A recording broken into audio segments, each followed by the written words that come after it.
The week is wrapping up. The inbox can wait until Monday. And if you are anything like me, you're looking for something worth your attention that is not another notification. This is the Friday Roundup. One book worth reading, a few articles worth your time, something to listen to, something to watch. No fluff, no filler, just the signal through the noise. Here's the deal. This is permission. Permission to slow down, permission to consume intentionally, permission to prioritize quality over quantity, depth over breadth, signal over noise. We live in a world that celebrates motion, mistakes speed for progress, and glorifies hustle culture. Most content you're bombarded with is noise, dressed up as wisdom. This roundup isn't that. Only the stuff that matters makes it here. Only the stuff that shifts your thinking, your work, or how you show up. Pour yourself something good. Settle in. Let's dig in. Book of the Week, Atomic Habits by James Clear. Clear isn't just talking about habits. He's talking about systems, identity, and compounding behavior. This week, what hit hard for me was the concept of identity-based habits. You don't want to read this book to learn how to floss. You want to read it to learn how to be the kind of person who flosses without thinking. Key takeaways. Focus on tiny habits that reinforce the person you want to become. Systems, goals, build structures that make success inevitable. Habit stacking, link new habits to existing routines to make them stick. Track progress visually. Momentum fuels motivation. Who should read this? You keep setting goals but never reach them.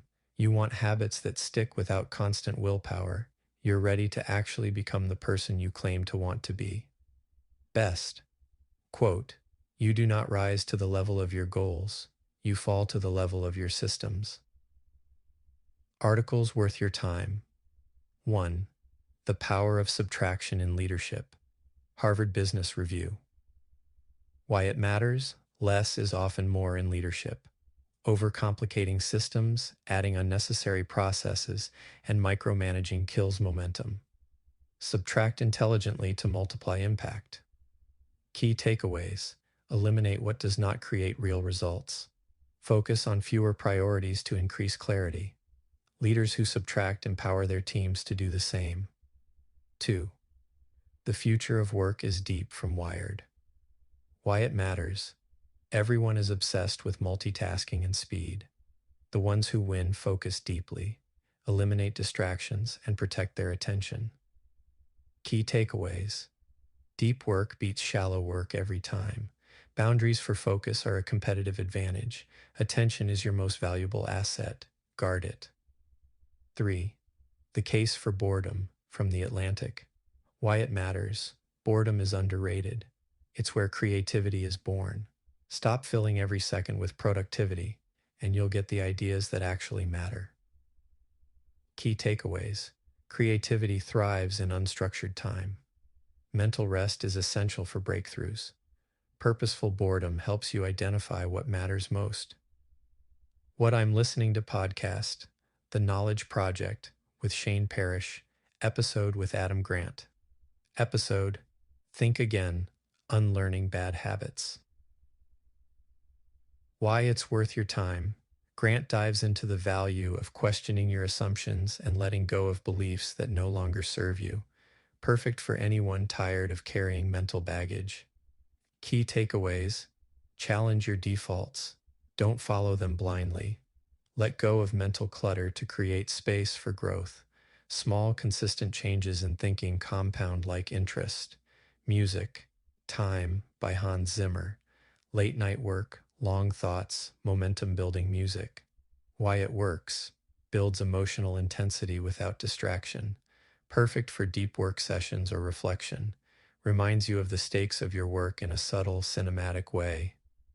Tool that I'm currently testing. Little Bird, a partial assistant, second brain, and coach all in one. I've been using Little Bird this week to offload mental clutter, organize notes, and get real-time coaching reminders. It's like having a hybrid between a smart assistant and a thought partner without the overhead of another human. What it does helps track tasks, ideas, and projects in one place. Acts as a second brain to store and recall critical info. provides coaching-style prompts to help you focus, reflect, and execute better. Try it yourself. Little Bird, free premium trial, no credit card. What I'm watching, Severance, Apple TV Plus. The metaphor here, separating work from personal life intentionally. But the tension, paranoia, and slow reveals are incredible. Makes you wonder, what parts of your life are fragmented and what are you ignoring? Key takeaways. Boundaries aren't just healthy, they are strategic. Systemic assumptions affect behavior without us noticing. Slow reveals teach patience, reflection, and observation skills both in TV and in life. The question: what boundaries could you set to protect your mind and energy without feeling guilty?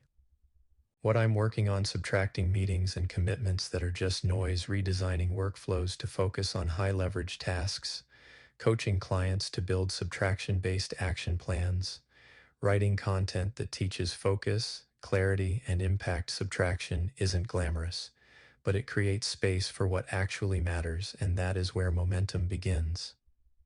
One thing to try this weekend. The subtraction challenge: identify one commitment, tool, or habit that is more noise than value. Eliminate it. Track what changes. Be ruthless.